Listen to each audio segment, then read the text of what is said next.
E aí, pessoal, tá funcionando lá no YouTube? Para quem já entrou, temos 8 lá e ninguém me respondeu ainda. Quero saber se tá tudo certo.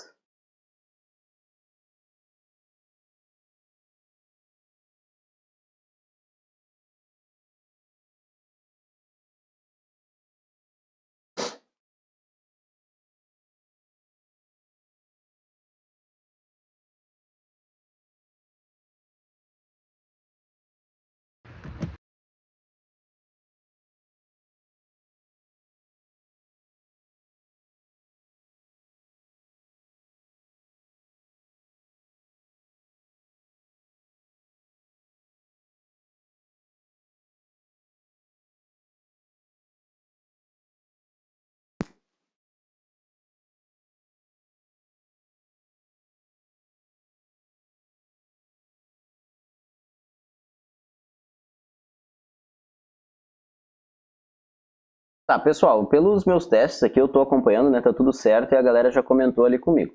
Beleza? Vamos lá, então já somos 12. Pessoal, vamos dar uma revisada rapidinho no que a gente estudou até agora de função afim. Qualquer coisa, se a imagem ou o áudio não estiver bom, vocês me digam, tá? Que eu tento dar uma melhorada aqui. Beleza?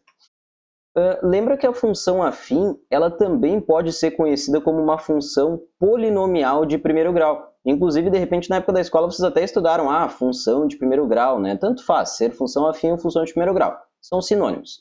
E ela é toda função que a gente pode definir ela como essa expressão. É um ax mais b, onde esse teu a e esse teu b são chamados de coeficientes. E eles vão representar alterações no teu gráfico, tá? Vai acompanhando aqui o que eu vou mexendo no mouse, tá? Para destacar para vocês. Esse A e B podem ser quaisquer números reais, importante que esse A seja diferente de zero. Então, esse cara aqui não pode ser zero. E o gráfico, que aqui, olha só, o seu rápido, nada a ver, gráfico, teve alguma correção aqui automática. O seu rápido, né? O seu gráfico descreve uma reta, tá, pessoal? É sempre uma reta. Aqueles coeficientes, como eu comentei com vocês, eles vão representar alterações no teu gráfico, tá? O primeiro deles é o chamado coeficiente angular, que é representado por essa letrinha A. Ele vai ser responsável pela inclinação da tua reta. Se o teu A for um cara positivo, pensa, coisas positivas, tua vida está crescendo, ó, a reta aqui crescendo, então tu vai ter um gráfico crescente. Agora pensa aqui, se o A for negativo, né, negatividade, as coisas estão ó, caindo, então o teu gráfico vai ser um gráfico decrescente. Depois nós temos o chamado coeficiente linear, que é esse cara que está sozinho, não tem variável x junto com ele. Ele indica o ponto de indica o ponto de interseção no eixo y. É bem onde a tua reta vai cruzar, onde ela vai interceptar aquele eixo vertical. Possibilidades para o B. Ele pode ser positivo, quando a tua reta cruza num cara positivo no y. O teu B pode ser negativo, quando a tua reta cruza num cara negativo lá no eixo y, né, para baixo da origem aqui. E por último, o teu B pode ser exatamente zero se a tua função cruzar bem na origem do plano cartesiano. E a gente pode também chamar essa função, além de função afim, de função linear. Depois, nós temos a chamada função constante. Ela não é uma função de primeiro grau, mas a gente aproveita para comentar sobre ela porque o gráfico dela também é uma reta, tá? Qual é a relação que a gente tem? Quando o teu A vale zero, ou seja, tu zera aquela primeira parte que teria ali, né? Tu teria o ax mais b aqui, mas tu zerou porque o A é zero, tá?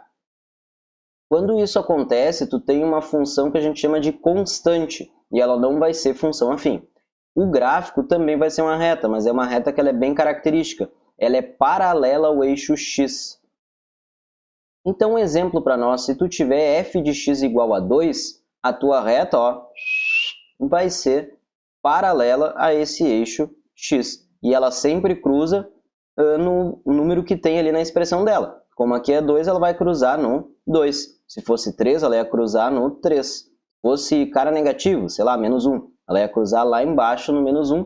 E ela sempre é constante. Ela não tem nenhuma inclinação. Tranquilo? Qualquer coisa vão comentando aí.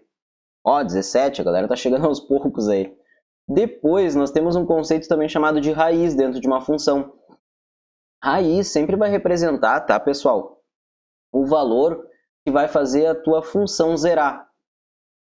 Numa função de primeiro grau ou função afim, tanto faz o nome, a gente tem o seguinte. Para tu descobrir qual é o valor que zera uma função, tu sempre troca o f de x ou o y, tanto faz como vocês chamam, tu sempre troca esse cara por zero. No momento que tu trocou esse cara por zero, aí tu tenta descobrir qual é o x que vai fazer a função zerar. Essa aqui é a definição de raiz, é o valor que zera a função. Para tu isolar o x, né, numa função aqui de primeiro grau, é só tu pegar e deixar ele sozinho de um lado da igualdade. Então, passei o 3x para cá, trocou a operação, virou menos 3x. Mais 15 se manteve. Como eu quero isolar o x, vou passar esse menos 3 dividindo. Ó, lembra que sempre troca a operação, não troca o sinal, tanto é que ele ficou negativo ainda.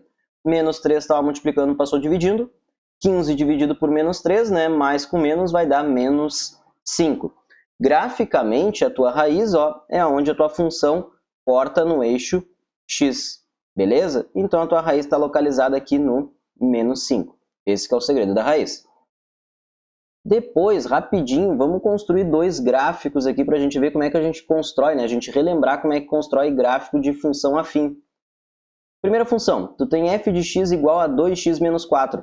Lá na aula eu tenho certeza que eu comentei com vocês que era bom tu fazer uma tabelinha e tu precisava de pelo menos 2 pontos para fazer uma reta decente, tá? Quer usar mais pontos? Pode usar, mas o mínimo necessário é 2. Inclusive o sugerido, tá? O mínimo sugerido é 2. O que eu vou fazer? Vou fazer uma tabelinha de valores de x que tu escolhe, mas claro, escolhe um valor que te ajude, não vai escolher um valor muito grande, e valores de y quando tu calcular. Quando eu coloco 0 no lugar do x, quer dizer que aqui onde eu tenho x, ó, eu troco por 0. Aí eu fico com 2 vezes 0, que dá 0, então essa parte se anula, e sobra o menos 4. Aí eu venho no gráfico e marco o ponto de coordenada x e y menos 4, tá? x0 e y menos 4. Tá aqui embaixo onde eu estou com o mouse. Depois, um outro ponto bom é a gente zerar essa parte que tem y. Quando eu zero a parte que tem y, eu coloco aqui, ó, onde tem f de x, eu coloco 0. Aí, olha só, dá uma imaginada aí que eu não escrevi para nós, né? Pensa aí na cabeça, ó, aqui ia ficar 0 igual a 2x menos 4. Esse menos 4 ia passar lá para o outro lado, mais 4. Aí, o que eu tenho? 4 igual a 2x. Qual é o x que faz dar 4? Seria 2, porque 2 vezes 2 daria o 4 que está lá do outro lado, tá? Fiz uma pequena conta mental, mas eu tenho certeza que vocês conseguem fazer também, tá? Nem que seja no papel, porque a gente já fez contas parecidas assim na aula. Troca o y por 0 e isola o x. Tu chega nesse ponto aqui, o ponto de coordenada x2 e y0. Aí eu venho e marco. x2 e y0 vai ser esse ponto que vai estar exatamente em cima do eixo x. Já que eu tenho esse ponto e esse ponto, é só passar uma reta aqui, passe pelos dois pontos. Aí tu vai ter a tua reta do teu gráfico. Esse que é o segredo. Tranquilo? Qualquer coisa vocês comentam aqui no YouTube mesmo, tá? Eu estou acompanhando os comentários ali. Depois a gente faz uma discussão final ali no Paul Talk. Depois, olha esse outro gráfico, menos x mais 5. Vou usar a mesma lógica. Vou trocar x por 0. E olha só, vou colocar então aqui no lugar do x, 0. Vou ficar com menos 0, que é 0. Sobra só o 5. Então, tu cria o ponto 0, 5, já marquei aqui para nós. Coordenada x0 e y5, aqui onde está o mouse. Depois, nós temos o outro ponto que eu quero descobrir. Eu vou colocar aqui no lugar do y0, tá? A gente sempre gosta de zerar o x e zerar o y, para encontrar bem as interseções com os eixos. Zerando o y, vai ficar com 0 igual a menos x mais 5. Simplesmente, se tu jogar o x, ó, lá para o outro lado, tu vai ficar com x igual a 5. Tu encontra esse ponto aqui de coordenada x5 e y0. Aí eu venho, ó, e marco aqui. Opa, desculpa, aqui. X igual a 5 e y igual a 0. Tendo esse ponto e esse, é só traçar o gráfico que passa pelos dois pontos. Tranquilo? Boas? Tá, quero mostrar uma outra coisinha para vocês, aproveitando que eu estou espelhando a tela do meu computador aqui. Eu quero mostrar, cadê? Muitas coisas na área de trabalho.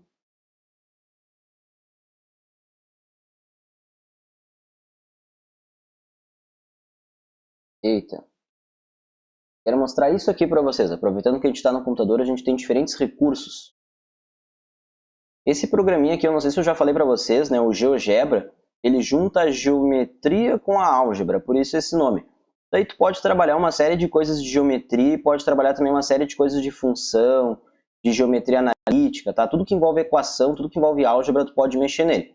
Ó, te liga que interessante. Aqui eu trouxe um gráfico pra gente de uma reta, tá? É uma função afim. a expressão dela é isso aqui, x mais 2, tá? Ou 1x mais 2, ou só x mais 2, tanto faz. Esse 1 aqui não precisa necessariamente estar indicado. Olha o que acontece se eu mexo nos coeficientes, pessoal. Esse aqui é o coeficiente A, que é o da inclinação, e esse aqui é o coeficiente B, que é o da interseção. Olha o que acontece se eu aumento o valor de A. Olha o que vai acontecendo com a reta. Tá vendo que ela vai ficando cada vez mais inclinada, cada vez mais crescente? Se ligou? E se eu vou diminuindo, ela vai ficando, ó, cada vez, digamos, menos crescente. Ela vai crescendo mais devagar. E o que vai acontecer se ficar um cara negativo, ó? Ela vira decrescente. E quanto mais negativo for esse cara, mais decrescente a tua reta vai ser. Esse que é o segredo do coeficiente angular. Se ligaram? Isso é interessante, né? Porque quando a gente está em sala de aula no quadro, a gente tem que fazer vários desenhos para representar diferentes valores para o coeficiente angular. Aqui a gente tem, ó, um dinamismo, né? Isso é legal de trabalhar na matemática. Depois nós temos o coeficiente linear. O que acontece se eu aumentar o coeficiente linear? Lembra que ele é responsável por onde a tua reta corta o y. E aqui ela está cortando no 2. Se eu aumentar, ela vai cortar no 3, 4, no 5 e assim por diante. Ou ela pode cortar, ó, em caras negativas, por exemplo, menos 1 ou menos 2 e assim por diante. Se ligaram nessas transformações gráficas aí que a gente pode fazer? Espero que sim. Deixa eu voltar lá. Peraí que tem muitas informações aqui. Aí, deu, voltei.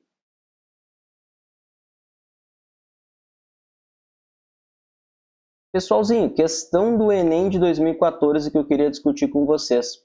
Olha só, no Brasil há várias operadoras e planos de telefonia celular. Uma pessoa recebeu 5 propostas. Peraí que eu me confundi porque eu fui olhar o YouTube aqui, estava tudo certo ao mesmo tempo.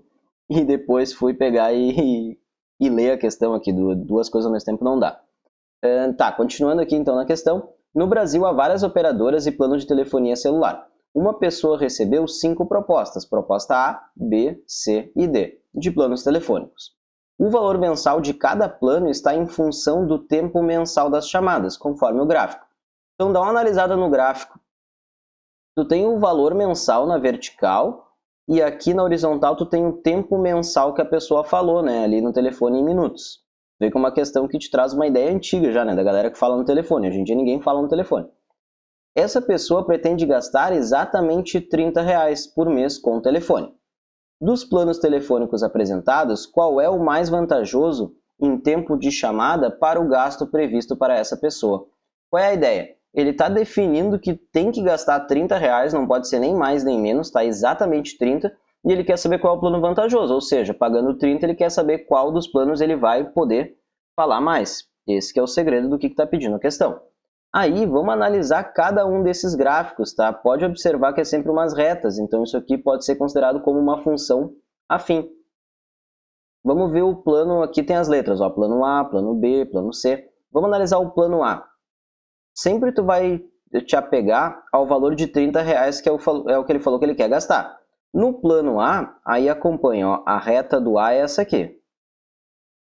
Quando tu tiver R$30, ó, no plano A, quantos minutos tu vai falar? Tu vai ligar os pontinhos, ó, o 30 no A. Quantos minutos ele vai falar?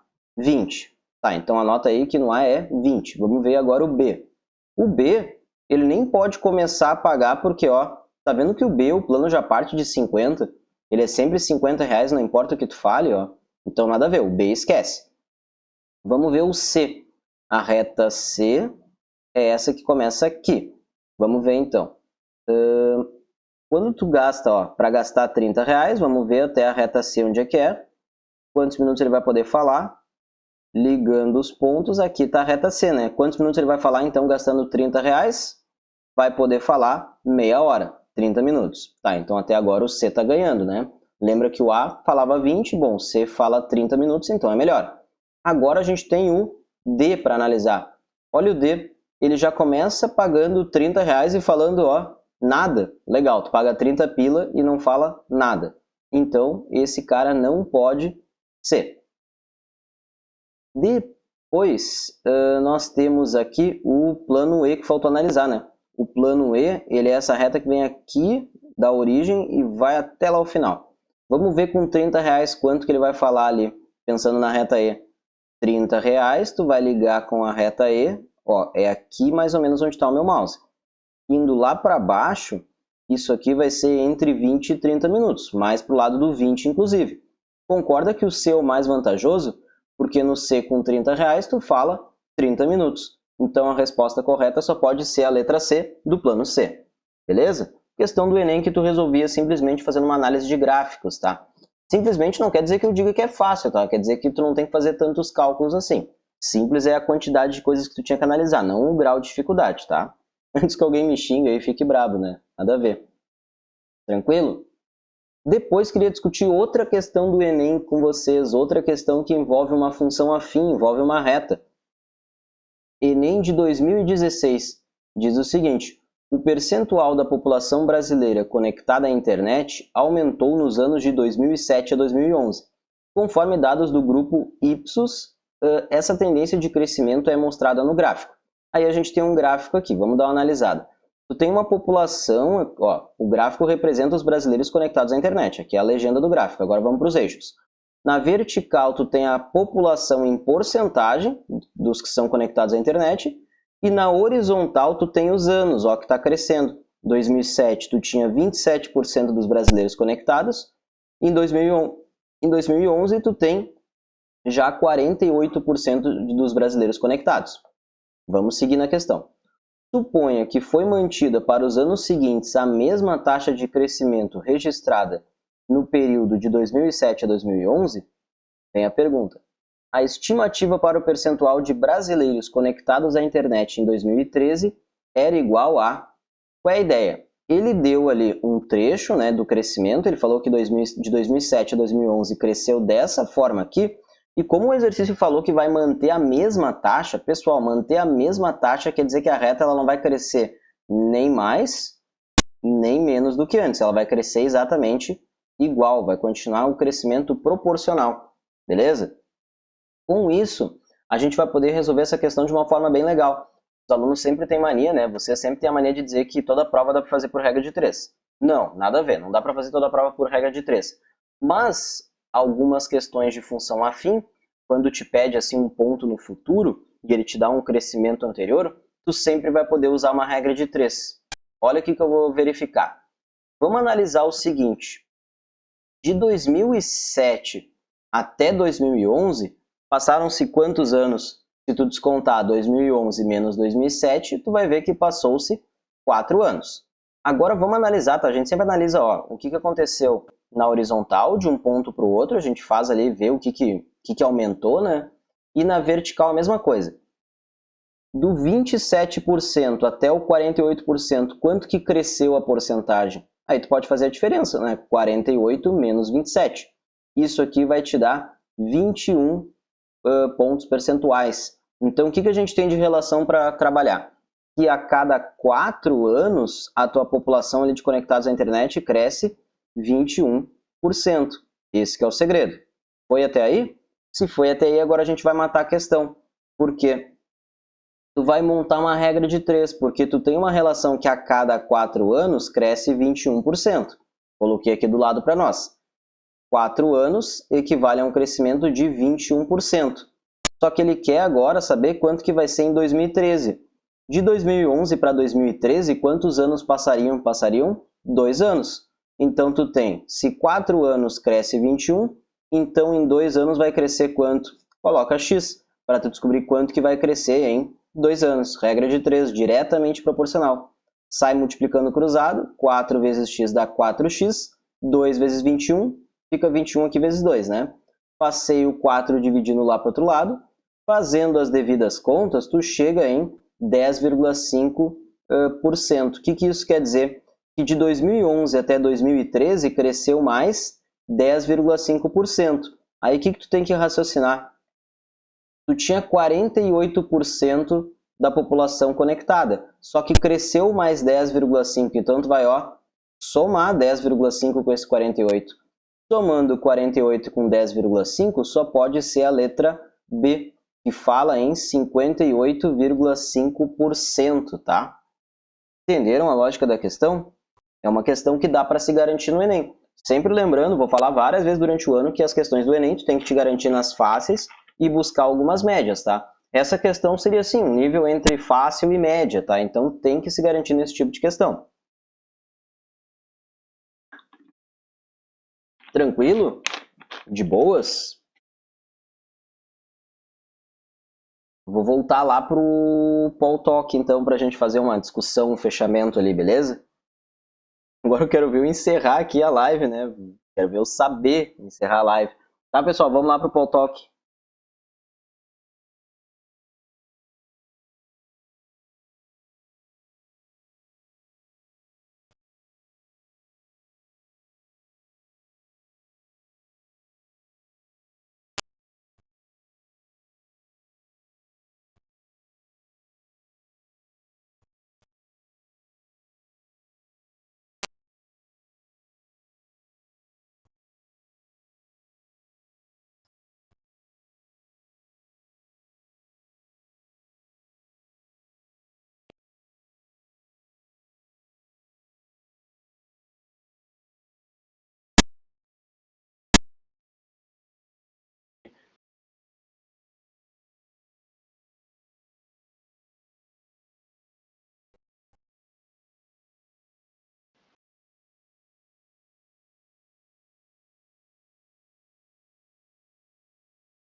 Da nossa